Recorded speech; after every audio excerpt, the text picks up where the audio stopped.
Good afternoon, Glenn. Good afternoon. So I've just done a video with Denise on punk. Yeah. And now I've got the main man. Well, thing is, some of the things that Denise were talking about, especially about it being a closed sort of community. Punk was a sort of closed community, but I came into punk from the outside as a sort of shy person who'd read about punk in the paper, was scared to go to the gigs, and then you go to the gigs, and all of a sudden you meet these new people who are friends and still friends. Yeah. 50 years later, sort of thing. And I was playing in a covers band at the time, just pubs and clubs. I'd gone to school with Gus Gangrene out of the Drones, a couple of years below me.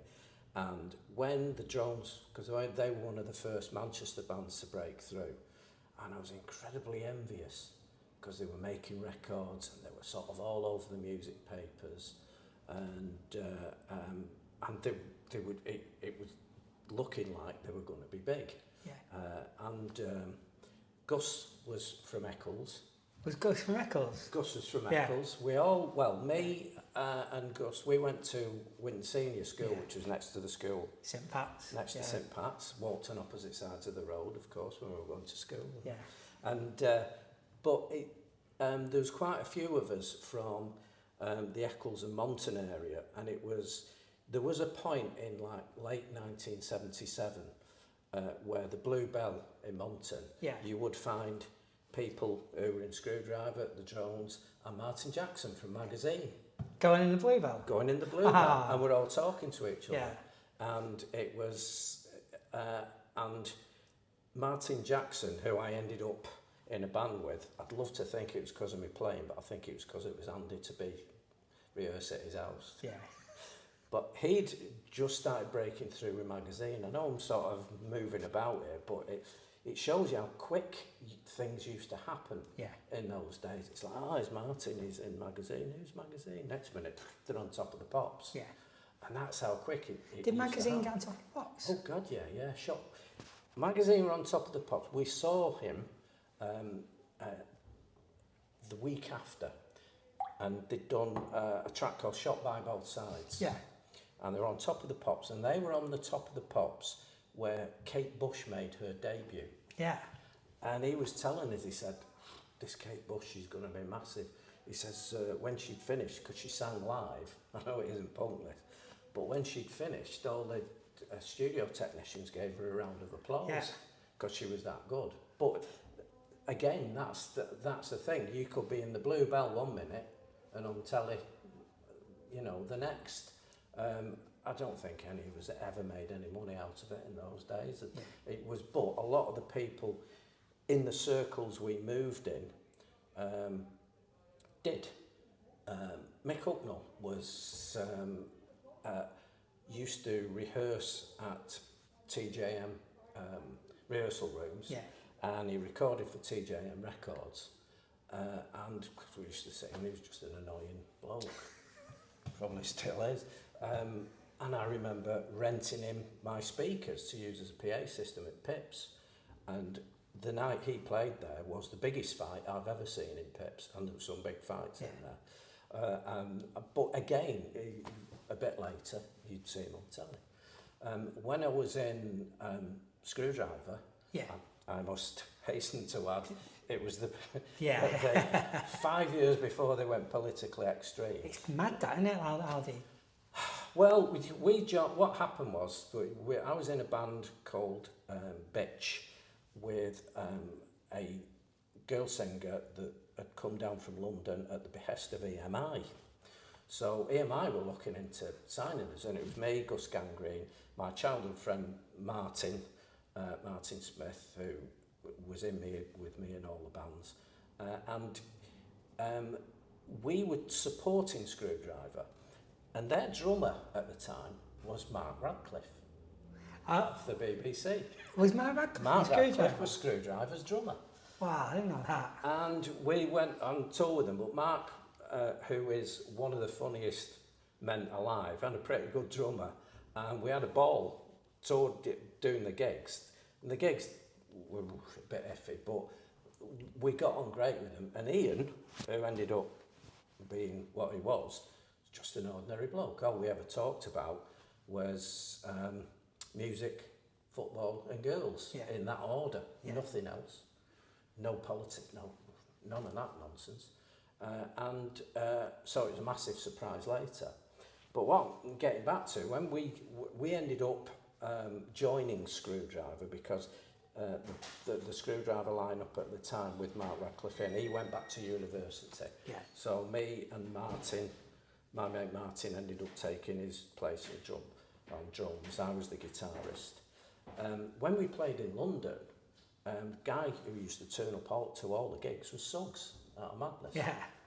All the gigs. Yeah. And he, in fact, later on, Ian, the singer, went to live, when he moved to London, he lived with Suggs and his mum. Yeah.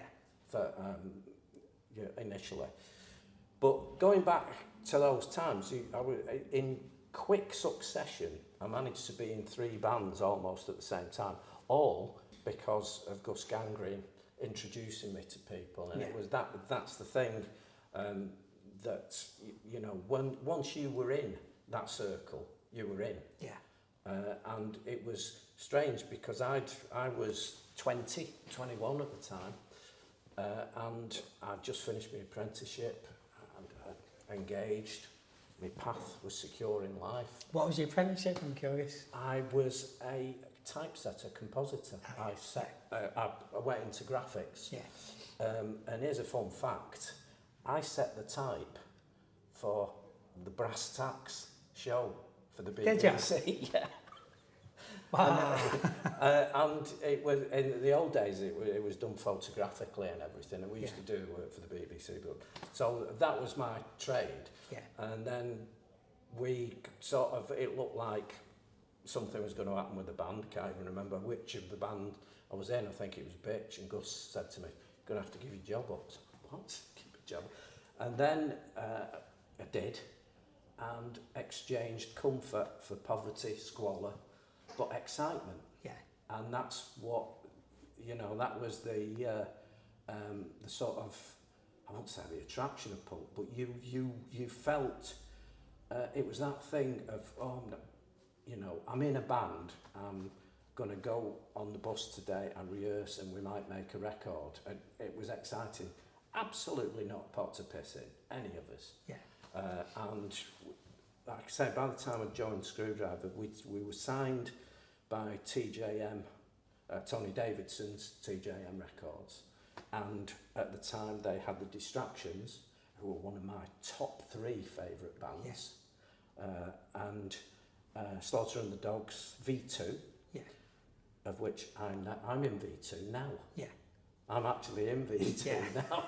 And you end up, it's funny because as we've got older, everyone's been in each other's bands, sort of thing. Yeah. But interestingly, one of the most interesting things I was doing at the time was I was playing a lot with John the Postman. Yeah.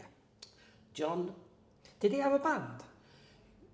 No. If you said if John was still here, so you could say, did you ever have a band? No.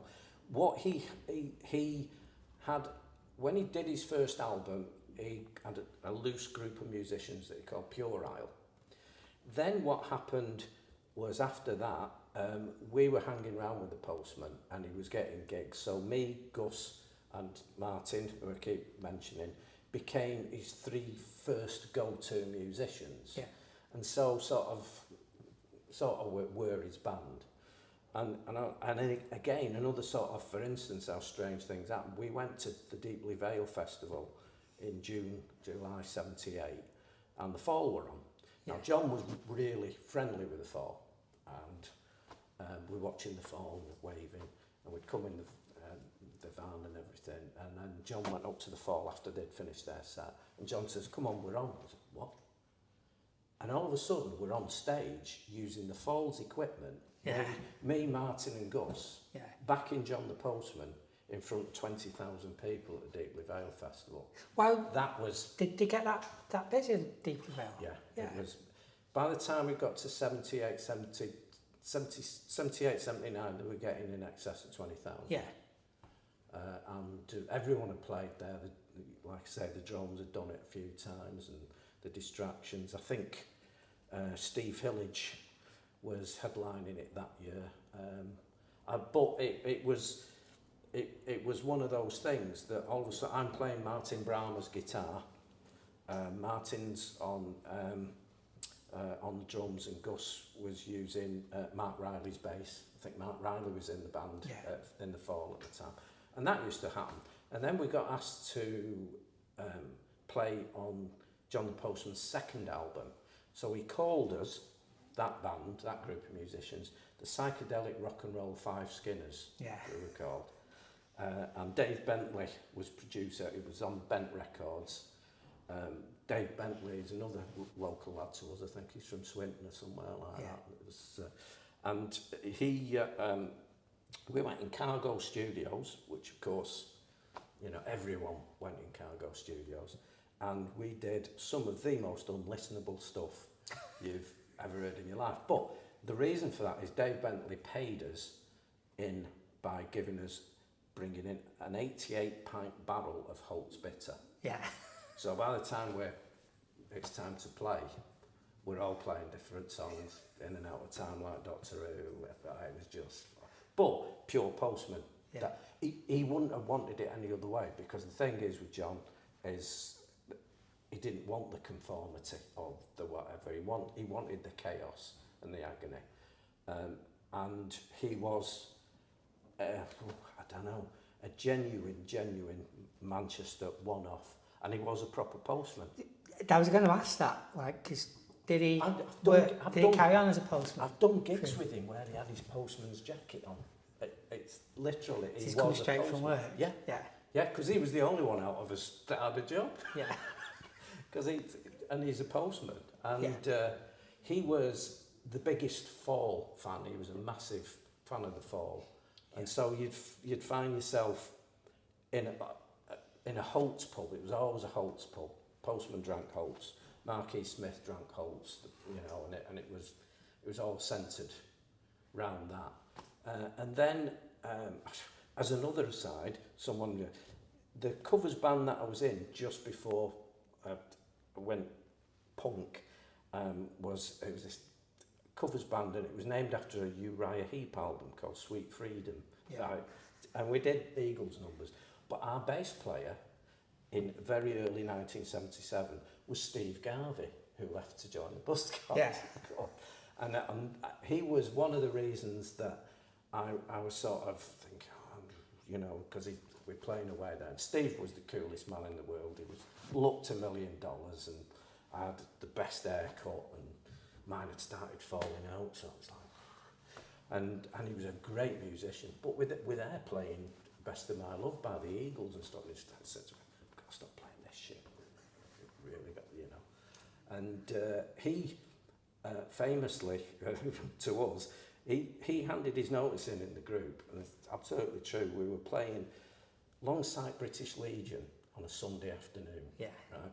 So we're playing there, and we had this young, very enthusiastic manager. So we did the set, and we're there in crappy cabaret clothes.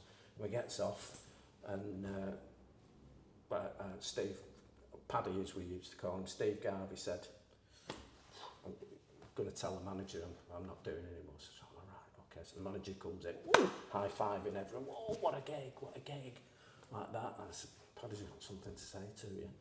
So he says, what's that? So Steve says, I'm leaving the band. I said, you are? You're leaving the band? I said, yeah. I said, what are you going to do? So I'm joining a punk band. He said, you're joining a punk band? I just rebooked us for £35 on a Sunday night, and you're joining a punk band. And the next time we saw her, he was on Top of the Pops. Yeah. So that was always how it kept up.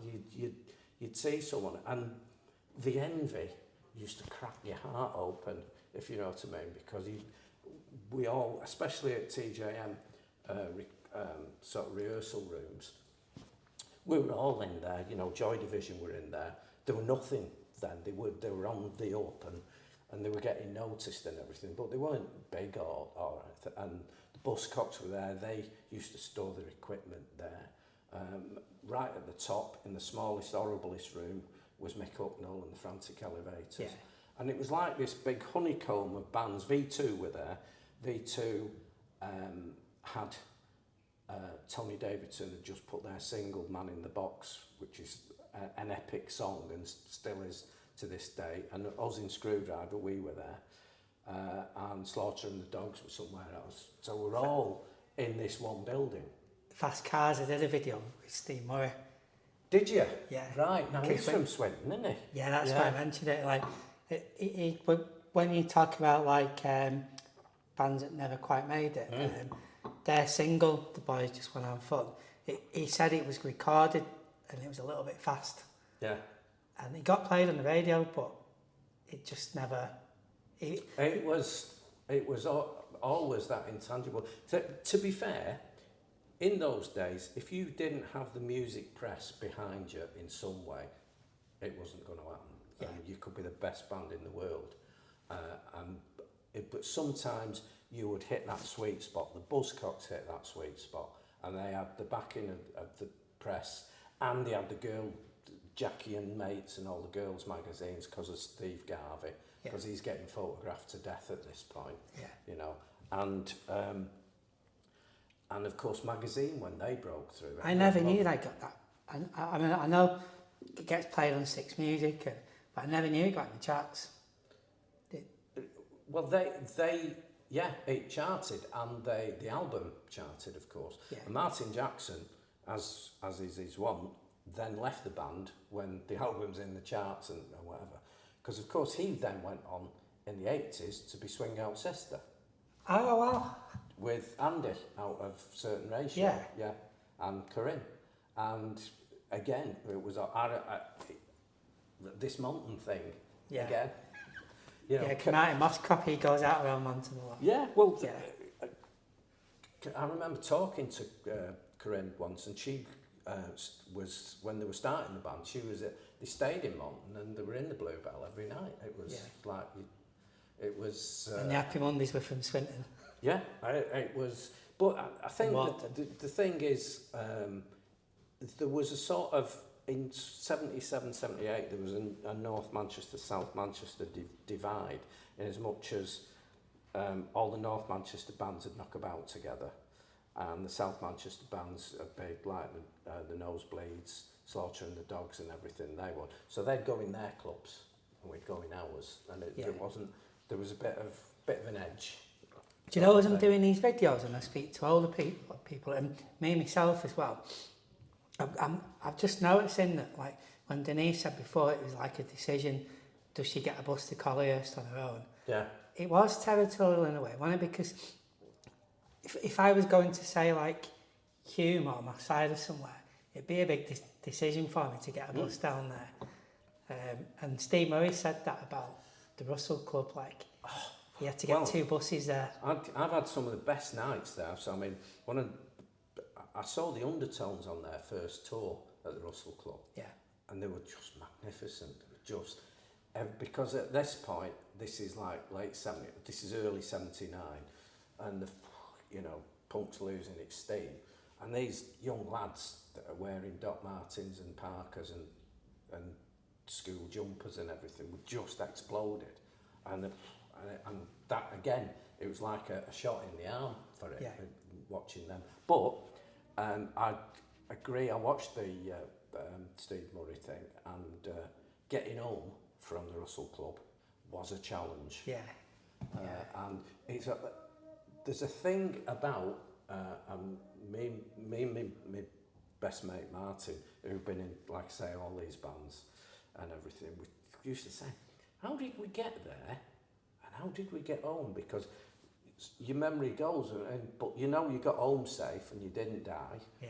And sometimes you avoided a taxi queue because there was a point, you didn't even have to be, I mean, Denise was always super punked sort of thing. She wore fantastic outfits.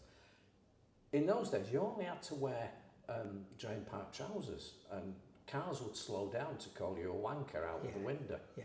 You know, just or short hair, and it was one of those things when, as 76 came to the end and went into 77, the amount of mothers that were taking their children's flares in to make them on an industrial basis sort of thing, because that was, you know, I remember taking all them, yeah, Mum, just take all them in, will you? Yeah. Sort of thing. And but it was, taxi queues were dangerous, and it wasn't so much the teddy boys, it was ordinary lads who'd just been to Rotters or one of the discos or something, would look you up and down, and it's starting at the top, short hair, going down, oh, he's not wearing platform shoes, and his trousers are tight, and they would chase you around the town hall. Yeah.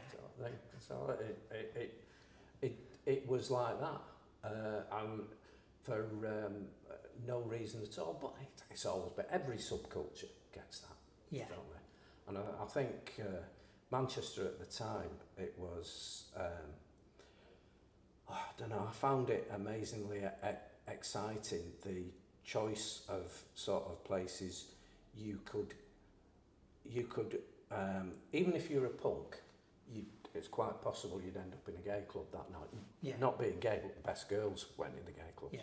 So you'd end up in a gay club. So you would, or you'd go to the Cypress Tavern, or you would go, like I say, go to the Russell Club when it would playing reggae or whatever. Or it was a broad church, if you know what I mean, culturally. Yeah. You know, you would start at the at the Peveril of the Peak, right? Yeah. And you'd go in there, and Dave Bentley would be playing dominoes or cards with somebody, and underneath he'd have a box of bootlegs. And what have you got, Dave? And you'd start your evening off there, and then go around. And I remember, speaking of John the Postman,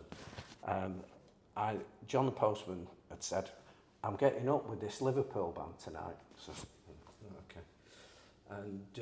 And Gus was there, and I said to Gus, we're in the Peveril, I said, are you going to see John? He said, no, I'm playing, I'll go down there. So he's playing cards and everything. So you go from, you know, very working class thing, pub thing as well, playing cards and dominoes, drinking beer and all that. And so I thought, I went across and blagged my way in Rafters, and he's there, and he's got up with a band called Big in Japan.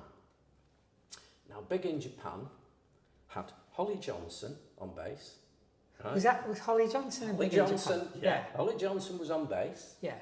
Budgie, out of Susie and the Banshees, before he was on drums. Yeah. Bill Drummond, out of KLF, was in it. And Ian Brodie from the Lightning Seeds. I never knew that. Yeah. And they're backing John the Postman. John the Postman singing Louie Louie, there what's it, and Jane Casey, who was the singer in Big in Japan, was pirouetting at the background. And it's nights like that where it doesn't hit you at the time. It was only afterwards when every single one of that band backing John the Postman were stars in the 80s. What did I've got the song Big in Japan now, and I know that's not them. What did they do, Big in Japan? They did a song called Big in Japan. Oh, so that was them, yeah? No, Big in Japan. Well, no. They had their own song called Big in Japan. But it wasn't the pop. It wasn't that one, no. Yeah. Who did that now? Was it Flock of Seagulls or something? When you're big in Japan? I can't remember, but it was that sort of thing. You know, and in those days, most of the clubs were owned by the Greek Cypriot community. Yeah. And very, very well run. And you had the two Contis, the old Conti and the new Conti. Yeah. The Conti on Oxford Road was the one I used to go to, mostly, and just down the road, the Cypress Tavern, which was... The nurses, doctors and nurses night in the week. Well, that was the other Conti, was the nurses used to go in the whatever... Midweek, well, I remember that. Yeah. And there used to be a rock club called Henry VIII's, I think, that they used to run as well, but it was all sorted, it was controlled, you know, you didn't feel unsafe or anything until you got to the taxi queue. Then it was, you know. I think we've hit half an hour now. So I always end these with, give me a track to listen to. Oh, a track, right. Yeah. John the Postman did a version of Gloria. Did I? Right. And it starts off in one timing and ends in another, but it's on YouTube. Yeah. And it's off his psychedelic rock and roll Five Skinners album. Yeah. And what's amazing is how 4 or 5 different musicians can start together, go completely apart, and then all come together at the end. And then it's John's comment at the end is worth listening. I'm going to listen to that tonight, so, yeah. Thanks so much, I've enjoyed this. I'll stop recording now.